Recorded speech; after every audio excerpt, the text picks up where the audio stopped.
कोयला आज भी पूरी दुनिया में बिजली पैदा करने के लिए इस्तेमाल किया जाता है।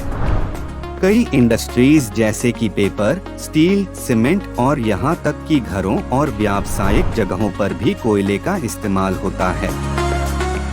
दुनिया भर में 1.06 ट्रिलियन टन कोयला उपलब्ध है। सबसे ज्यादा मात्रा में यह अमेरिका, रूस, चीन, ऑस्ट्रेलिया और भारत में मौजूद हैं। ज्यादातर कोयला खानों से आता है, जो या तो जमीन के नीचे होती हैं या जमीन की सतह पर।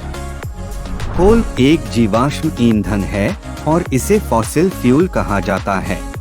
ईंधन के रूप में प्रयोग होने वाला कोयला कैसे बनता है, कभी सोचा है आपने? चलिए आज हम आपको बताते हैं कि कोयला यानी कोल कैसे बनता है।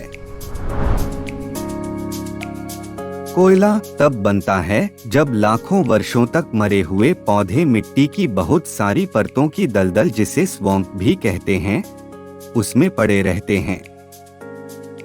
समय, गर्मी और दबाव के कारण ये मरे हुए पौधे कार्बन पीट से कोयले में बदल जाते हैं।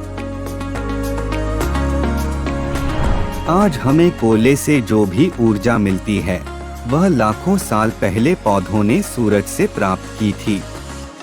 तो अगली बार जब आप कोयले के बारे में सोचें तो हमारी इस जानकारी को जरूर याद कीजिएगा, और अगर याद न आए तो दोबारा इस वीडियो को देख लीजिएगा। अगर आपने हमारे चैनल को अभी तक सब्सक्राइब नहीं किया है तो सब्सक्राइब करके इस वीडियो को लाइक जरूर कर दें और साथ ही नोटिफिकेशन वाला बेल आइकन भी दबा दें, ताकि जब भी हम अगली वीडियो डालें तो उसका आपको नोटिफिकेशन जरूर मिल जाए।